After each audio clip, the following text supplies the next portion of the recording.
To begin a discussion of morality, we have to recognize the influence religion has had on morality. Now, there might be some academicians who object to a discussion of religion by someone in construction.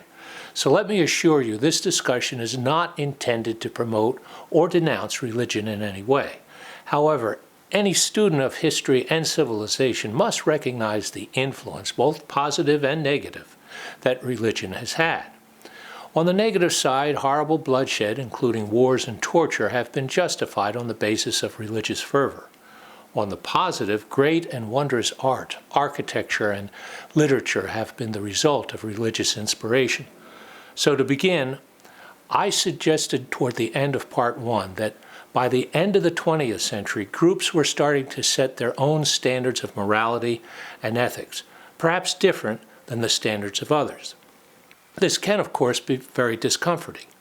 I'm going to further suggest that the morality of human behavior has evolved and continues to evolve. If we go back in time to the very early records of our own civilization, to the Judeo-Christian culture, that second root of Western philosophy we mentioned in Part 1, we know Moses brought the Ten Commandments to the recently freed Jews that had been enslaved in Egypt. The people Moses led out of bondage were ready to follow other gods, worship golden images, and practice hedonistic ways. Moses did not deny there were other gods. The one whose name must remain unspoken and whose commandments Moses brought down from the mountain to the Hebrews was one of many gods. But he was to be the only one the Jews should worship, and in return, their God would see them through the good and the bad times. The first of 4 commandments, in fact, concerned human conduct toward the divine rather than human-to-human relations. Actually, they were not labeled as 10 in the text of Exodus, but it would be pointed out from those commandments came all the laws and the prophets. Moral standards of thou shalt not steal, kill, covet thy neighbor's property, and so forth came before the multitude of laws that would interpret the best way to implement morality within the entire population. Looking beyond the written word, as we look through all civilization, we see the religious structures as central in the architecture of early cultures. The pyramids, which were built to house the remains of the divine pharaohs, remain. Change hemispheres, and we see again in the Americas, the religious structures are the center of the pre-Columbian cultures. Typically from the religions evolved the taboos, the do-not-dos. So our first observation must be morality often deals with what not to do. We will see that although this might set standards that prohibit misconduct, it does not create inspiration for greater human achievement along the lines of doing better. There can be no doubt religion and the principles of religion set rigid standards of conduct for each culture. And I suspect from these the secular laws ultimately evolved. First, everyone must know thou shalt not steal. Then it would eventually become a secular matter to determine the punishment for stealing a banana as opposed to stealing a camel. Moses drew upon the superior power of his God for the moral laws, and then he appointed earthly authorities to enforce secular laws coming from the commandments. For me, there are basically 2 ways morality can evolve: change the rules or change the interpretation of the rules. If we define ethics, as many modern scholars do today, as a set of standards one group of people set for themselves, then we reduce ethics to a mere code of conduct, again, a sort of secular morality. To understand how morality, laws, and codes of ethics actually have shifted over time, I'm going to propose we examine one of the most painful and egregious acts in the history of humankind, and that is slavery. The origins of slavery go back millennia, and in fact make the scourge of slavery in the history of the United States short in comparison. Slavery goes beyond race and religion, was practiced independently in both hemispheres, and unfortunately, even today, the horrors of human trafficking remain. In a 2011 editorial, then Secretary of State Hillary Clinton warned that slavery and human trafficking is a crime that affects every nation, including the United States, and every government must take responsibility for stopping it. Obviously, this discussion is not meant as a justification in any way of this social malignancy. What I want to do, however, is examine this horror of human interaction to point out the shifting standards of morality and law, and perhaps in doing so, come to a new understanding of the potential of ethics, at least in relation to morality and law.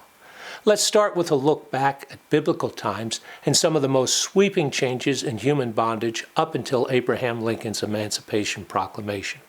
I'm speaking of Moses' demand to the Pharaoh of Egypt to let my people go. No doubt, by our 21st century perspective, we do not truly understand human bondage in ancient times. In some cultures, slaves were kept for ritual sacrifice more than manual labor. For others, the period of slavery was limited and slaves would eventually work their way to freedom. The lot of all people of ancient times was a difficult one, and there may have been little difference in the manual labor of slaves, bonded servants, and the lower classes. Today, some do not recognize the origin of the phrase, sold down the river, but it referred to sending a slave in the United States to the deeper South down the Mississippi River, where the labor was more grueling and the whip used more often.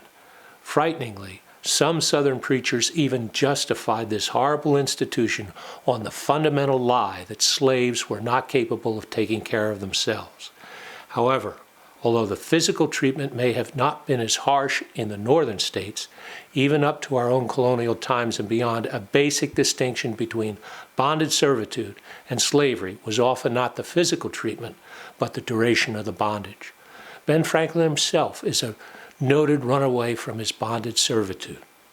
He headed south from Boston to his freedom, escaping from his own brother. Eventually, Boston itself and the towns surrounding it would become one of the final havens on the Underground Railroad route for runaway slaves escaping north to Canada. Again, this is not meant to justify any form of slavery, but as difficult as it might be to understand the culture of slavery in ancient times, it is quite possible to assess the moral, legal, and seemingly ethical standards of the practice during those ancient times. Obviously, prior to Moses' appeal to Pharaoh, slavery among the Egyptians was condoned by the humanly divine pharaohs of Egypt. Thus, it must have been moral and therefore also legal. But once the Israelites were granted their freedom and escaped Egypt, they did not turn away from holding slaves themselves. Moses brought what we call the Ten Commandments to his people, and they never once condemned human bondage. In fact, the commandments affirmed the existence of slavery. Today, the translation is often softened to, do not covet your neighbor's male or female servant. But in the original commandment, the word is slaves. And so slavery continued for centuries through the Old and New Testament and throughout the Middle East, Africa, Europe, Asia, and the Americas. Abraham Lincoln attributes one of his greatest revelations about slavery was the biography of a Caucasian American who had been enslaved in North Africa. The great orator and writer Frederick Douglass echoed Lincoln's revulsion. Whether on the coast of Africa among the savage tribes or in South Carolina among the refined and civilized, slavery is the same. It makes no difference whether the slaveholder worships God of the Christians or is a follower of Muhammad.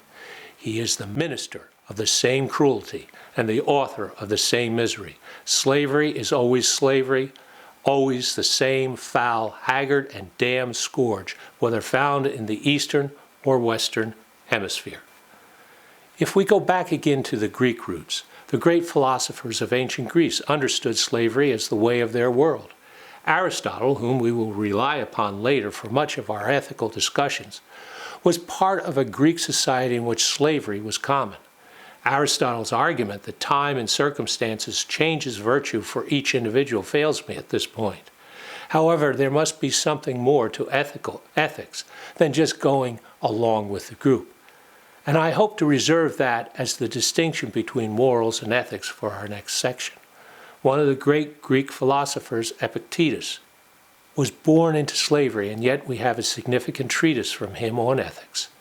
His rhetorical question passed through the ages to all of us was, whoever came into the world without an innate idea of good and evil, beauty and ugliness, becoming and unbecoming, happiness and misery, proper and improper, what ought to be done and what ought not to be done. I believe this is the essence of ethics as opposed to morality and law. We can individually know right from wrong. The The slaveholder knew better, no matter what the preacher said. As Lincoln said when he heard the preacher argument that slavery helped the unfortunate, "I would like to see the slaveholder be a slave himself and then tell me that."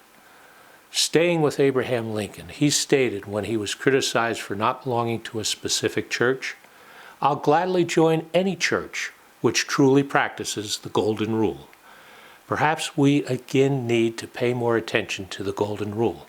As we previously pointed out, it might be the foundation of our own ethical conduct, how we contribute to the whole.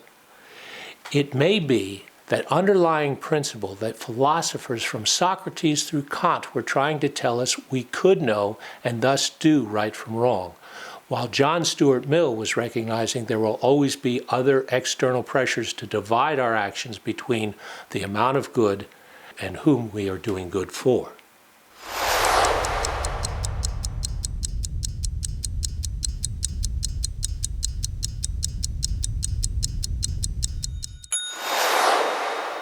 Whether we agree it should or should not evolve, it appears that morality has evolved. What was acceptable a few millennia ago, such as slavery, is not moral today. Just as this is true of morals, we know it is also true of the law, which even in our own time we have seen evolving. What is legal in one state or municipality may not be so in another. When I was growing up, there were what we called blue laws, which did not allow stores to be open on Sundays. Were shopkeepers and shoppers right then or wrong now? What about the person who drives a couple miles out of a dry community to purchase alcoholic beverages? Is that person right or wrong depending on where he or she is at the moment? On the other hand, I will not accept that we cannot know right from wrong. In that I agree with Socrates and Immanuel Kant and others. There must have been some way to have known slavery was wrong. If we can now see that at one time in our history, and all the way back to ancient times, such a terrible act of human treatment as slavery was moral and legal, we must also conclude it was ethical if ethics is merely the standards of conduct one group sets for itself. Once again, however, I suggest ethics must be something different than morality. Ethics cannot be merely a code of conduct a group follows. In review, then, first, morality has and continues to evolve. Can we find that ethics has not evolved? To do that, we will need an immutable standard, and then perhaps we will recognize that the only evolution in ethics is our own continued progress toward our success and happiness. In part one, I suggested the takeaway about ethics is you are the expert on you. This then is another takeaway that I want to suggest. Should ethics have evolved? The answer will certainly be yes if we consider ethics the same as morality. It will also be yes if we consider ethics merely a standard or code of conduct a group sets for itself. But I hope by now we might think ethics is something more than that. And if so, can we see that ethics, unlike morality, might not have evolved, but is the constant we would have expected morality to have been? Well, that brings us to our reality check for part 3. So let me leave you with a thought from playwright and critic George Bernard Shaw, who said, "The reasonable man adapts himself to the world. The unreasonable one persists in trying to adapt the world to himself. Therefore, all progress depends on the unreasonable man." Reasonable or unreasonable? I will see you next for part 4.